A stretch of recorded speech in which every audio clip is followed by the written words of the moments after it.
With me is the co-curator of one of the Pacific projects, the Women's Wealth Project in APT9, and one of our interlocutors, Sana Balai. We'd just like to begin by acknowledging the traditional owners of the land on which we meet, the Turrbal and Yagara people, and to pay respects to elders past, present and emerging. This session, Who Speaks? And one of the reasons why Sana is standing and is going to join me in doing the introduction really came out of discussions that were part of the interlocutors gathering here in Brisbane this time last year. In those discussions, Sana was speaking about the conditions on the ground in her homeland in the autonomous region of Bougainville as ground zero. That there's just talking very much about the lack of opportunities and infrastructure there are for artists there. And then yesterday in the panel discussion on the Women's Wealth Project, she spoke of the artists' experiences at the workshop that we held in Bougainville in September last year, and how that there was a fear and a nervousness about engaging in the space of contemporary art because of language barriers and this sense of being tested or being outside of their space. So this panel really is about questions around what are the conditions that enable or constrict participation of particular individuals and communities, engagement in the discourses of contemporary art and in the spaces of contemporary art. Sana herself has spent a large part of her career creating platforms for Pacific artists, both here in Australia and more actually Indigenous and Pacific artists, both here in Australia and internationally. So I'll let her do further introductions.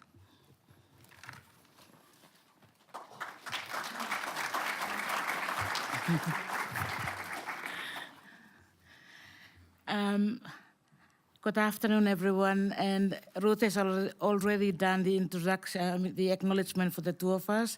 And thank you very much, Ruth. Globalization and art and contemporary art. What does it mean to you, and what does it mean to people like my people of Bougainville?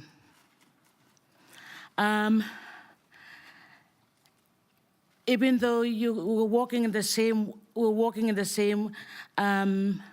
path, we're walking on the same path, our interpretation and our way of looking at art is different. However, they may be the same or different. So I just like to, because I'm least prepared, I'm just going to read what's on the paper, and forgive me if I don't pronounce things properly. English is my third language. The expanded global terrain over which contemporary art today is made and dismantled is often celebrated for its embrace of greater diversity. Diversity within this enlarged area of activity, however, is a capacity for movement, access to technology, and ability to engage in the international and is often privileged to expand of more localized form of expression and ways of knowing. Well, sorry, I'm nervous, everyone, sorry.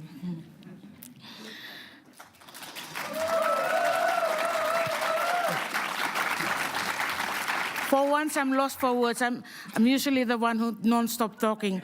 And you have to accept that you have to fail sometimes. And kids, mother has failed today, thank you.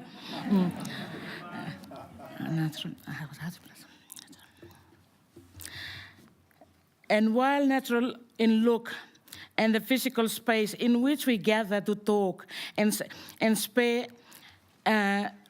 gravitates towards the educated within established system of discourse and present and presentation where emphasis is placed on the establishment of individual authority rather than communal or groups of knowledge exchange and transfer, which means, I'll speak it in my normal language.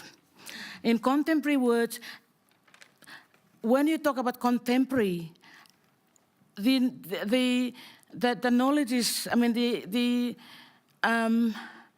notion is we gravitate towards the school. If you go to school, you eat. What happens to those who did not go to school? Who didn't go to the normal school when it comes to contemporary art? And that's what I'm trying to say here. What then happens to the protocols? I mean, you look at the art from Melanesia, who are now well celebrated today, and also Micronesia and Melanesia.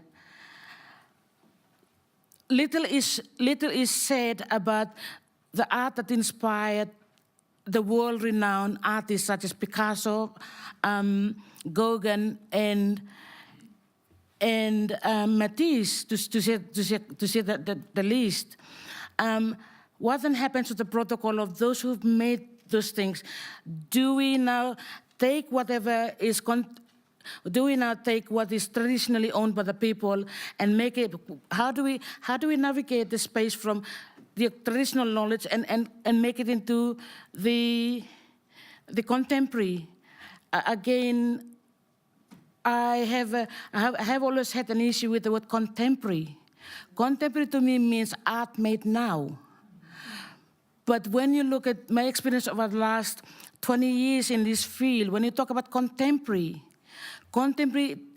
in a sense of Pacific, when it comes to the Pacific, when you talk about contemporary, automatically art institutions and art makers and art dealers and everyone who determines what art should be. When you talk about contemporary art, automatically they say Maori and Polynesia. Micronesia, you might get a chance one day because you're often forgotten. And when you talk about historical material and or cultural material or cultural heritage, automatically they think it's Melanesia. Now, what's that telling me is Melanesia has a past but does not have a future. What's that telling me is Maori and Polynesia and Micronesia have a past. I mean, have a future, but not the past. Where for me, as a Melanesian woman, that is wrong because you look at the capes we've done. It's an old-age tradition that is carried on forward, and that's. I can apply the word contemporary to them too, if I have to use that word because it's made by living artists, because my ancestors who died years ago didn't come back and do that for me. And on that note, I'll leave it to the sorry.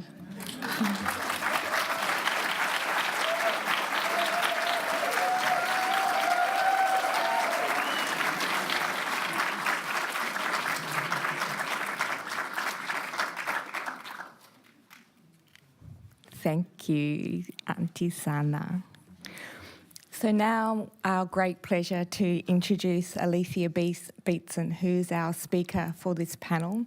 ALETHEA is a Kabi and Wiradjuri woman, is an artist and producer who's worked extensively with Indigenous communities across multiple art forms to inspire new works responding to societal issues, cultural heritage and colonisation.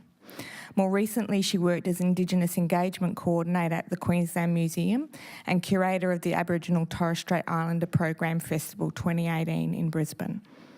In 2013, she founded Digi Youth Arts, and since then the organisation has produced 12 theatre works and 3 multi-art projects. She represented her community in 2016 as a delegate at the Festival of Pacific Arts in Guam. ALETHEA is currently undertaking a doctoral of creative industries at the Queensland University of Technology. Please join me in welcoming her.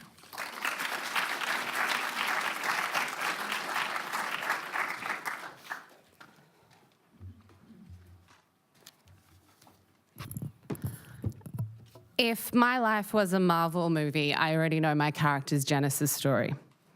In the first edition of The Amazing Spider-Man, we learned that Peter Parker was bitten by a radioactive spider.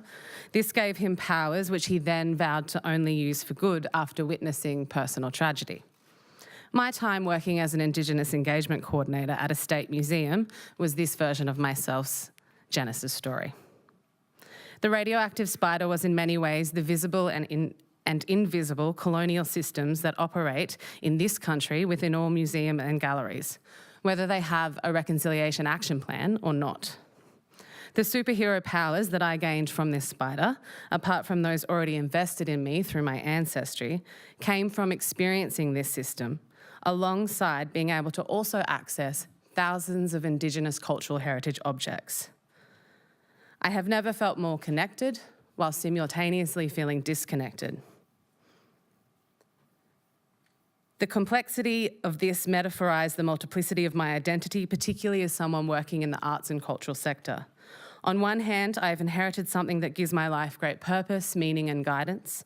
On the other hand, I have inherited something that this system is built to disrupt, disconnect and destroy. As someone whose community's stories, cultures and lives have endured erasure from another part of my identity, I'm acutely aware that I am standing where I am today and able to communicate in this way, in part because I understand and know how to speak inside institutional settings.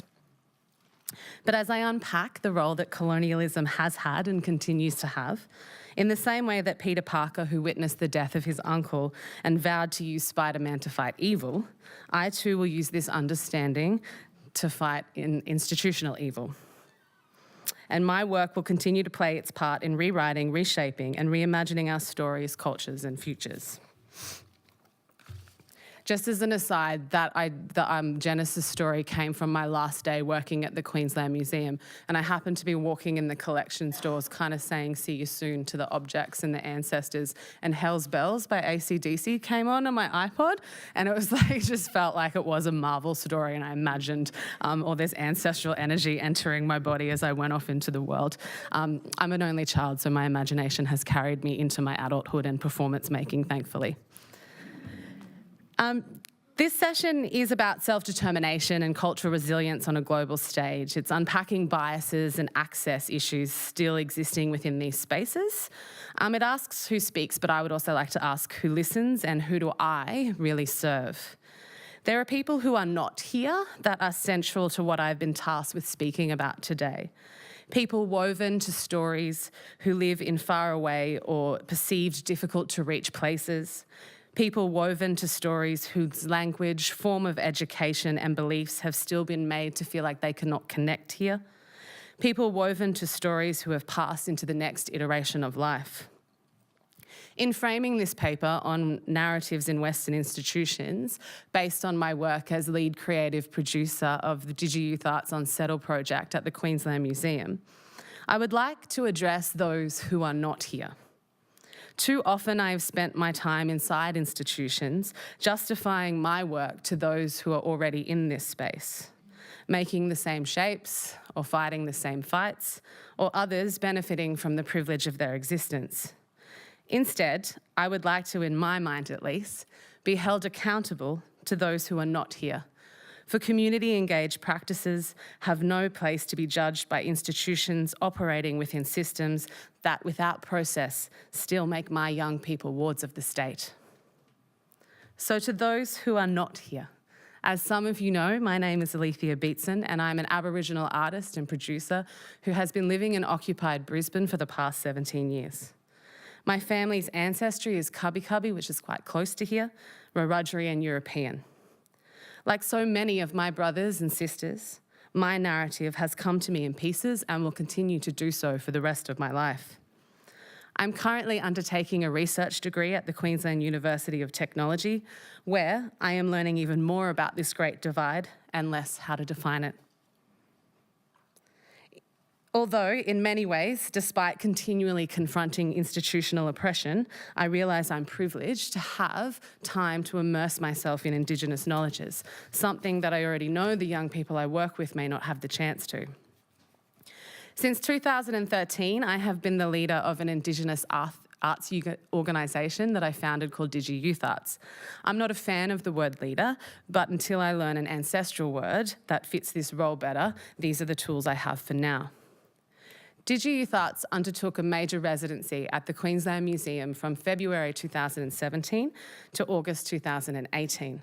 Under the guidance of established Indigenous artists from this country, the Unsettled project saw over 60 Aboriginal and Torres Strait Islander young people make work in response to cultural heritage objects and collections. This was across street art, theatre, film, visual art, dance and music. Before I look at how these young people recentered Indigenous narratives inside a state institution, I would like to show you this project through song and images. The song accompanying the documentation, photographs taken by Lavon Babongi, was written by the music stream of Unsettle to honour you and our shared connection to land, lineage and each other.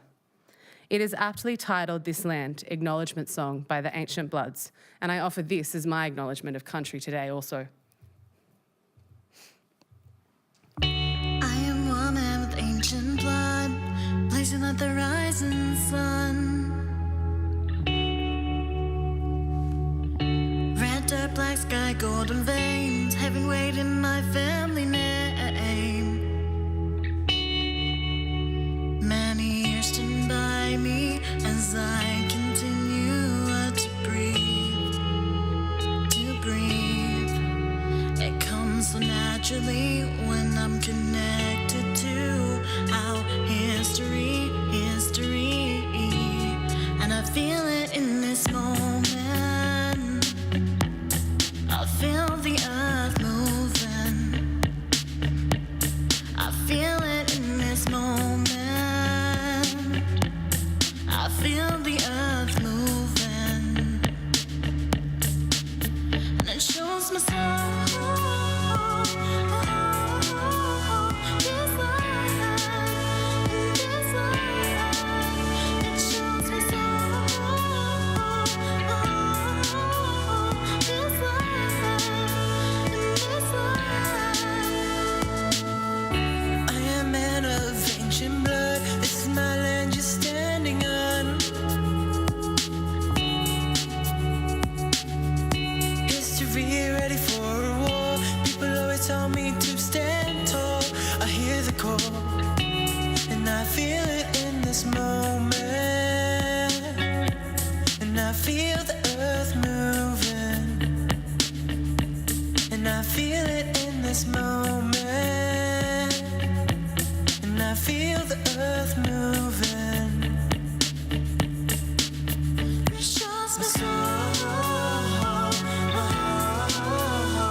That's probably my favourite photo from the project. As you would know, it has an elder in it that taught us about repatriation and the leader of the music project that taught the young people about song. Informing, like Indigenous Youth Arts is informed by intergenerational processes. As you can probably tell by the name of the project, Unsettle was embedded into decolonial practice. the youngest generation of one of the oldest surviving and, despite everything, thriving cultures in the world, went into creative combat to tell their truths, call the sector to action, and honour our cultural heroes. Observations around recentering Indigenous-led narratives throughout this project were many, so these are the three areas of the work I'd like to speak to. As you would understand, truth-telling is a key part of my practice as a performance maker. In the Unsettled project, I took a small diversion from my role as creative producer to write and direct a theatre production called Anthropology. Again, the title makes it evident what we were calling into question. Performance inside museums and galleries can offer another platform to address cultural myths and speak to the trauma of erasure. As decolonial practice challenges places like the cultural precinct that we are meeting in as a deliberate form of disobedience to these colonial systems, this production directly called narratives within theatrical devices and museums and exhibitions and archives into question by offering a play with two narrators, history and storyteller. In a play set in 1974, the last known year the Queensland Museum acquired Indigenous human remains, history and storyteller share the narrative of how the energy of repatriation began. One version of events set at the fictional Royal Museum, and the other a blackfella share house on the outskirts of town. History trying to claim full responsibility for the beginning of this movement inside the museum sector, with storyteller sharing the tales of Indigenous people working inside the system, outside the system, and protesting the system. Storyteller made it clear to history that it was time for their side of the story to be listened to, respected, and included in the mainstream narrative of this museum. In one of the final scenes, storyteller states, "For centuries you have been deciding whose lives matters, which wars counted, what stories get to be told. Maybe it's time for you to stand aside and let us continue this." Like a number of the performative works I have seen here at APT this weekend and at previous versions of this event, the theatre stream of DigiYouth Arts presented living culture and activism in a space that has historically presented our stories in static form. The power structures of society feed into policies and procedures of museums and galleries. From my personal observations and conversations, benchmark projects can still have significant gaps in community engagement. Even the very nature of a theatre performance, despite being inside a museum, can distort its purpose for my people, with Western ideals of what an audience should look like and how they should engage.